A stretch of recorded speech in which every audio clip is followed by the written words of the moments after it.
and now a mayor who has demonstrated his commitment by taking action to help end homelessness, Portland's Mayor, Charlie Hales.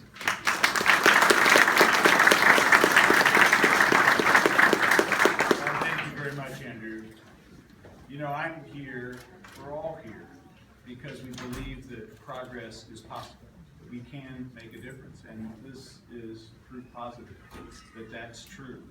And we don't just believe that, we know because of what we've been doing over the last couple of years that it is possible.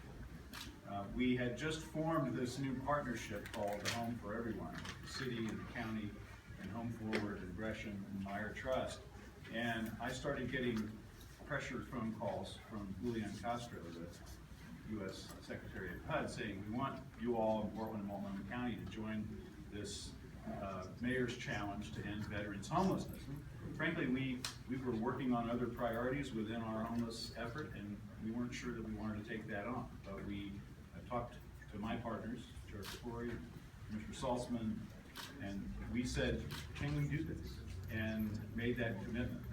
And we know that progress is possible because Portland and Multnomah County and Home Forward and REACH and lots of other CDCs in the city and an amazing number of private landlords who held units at a red-hot rental market so we could give them a VASH voucher instead of a rent check.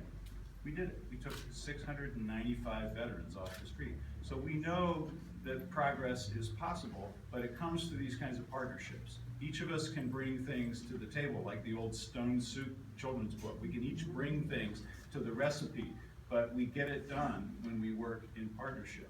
And I'm committed, and the city of Portland is committed to continuing that partnership. We've shown that commitment not only by declaring a state of housing emergency, but putting real money on the table to help address the long-term housing needs as well as the short-term shelter needs of people in our community.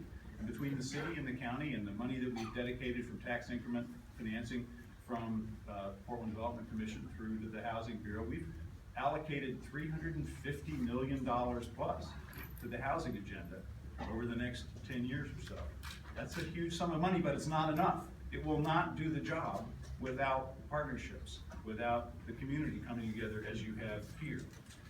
I'm also proud of the fact that we've been moving quickly. We have, since that declaration of emergency, now opened a total of over 400 shelter beds. We took the old Sears building, the Jerome Sears Army Reserve facility in Multnomah Village, and for the course of this winter, as a temporary shelter, opened 130 beds there. The Menashe family heard about the state of housing emergency, and they had a vacant floor in one of their buildings downtown, and they said, could you all use it for the next 6 months to house single men? And we said, oh yes, please. And now this. So we are moving quickly, and I totally agree, Andrew. I look forward to the day as well when all those dollars for housing and all those partnerships come together so that we can start closing shelters. But in the short term, we need to open them, and we need to open more of them to get people inside. So those are a lot of big numbers. Let me bring it down to one, and why I'm here and why I so bless and appreciate what you've done here. I go to a meeting every 2 weeks. It's called the Community Peace Collaborative. It's all the people that work together on trying to help kids at risk avoid the lure of gang violence.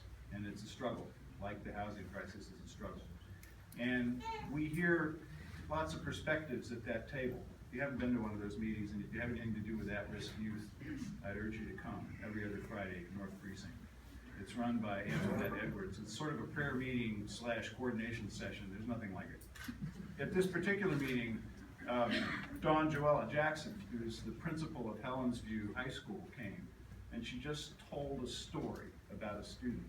And I'll call him Carl, that's not his real name, but she talked about Carl. She knew that Carl was homeless.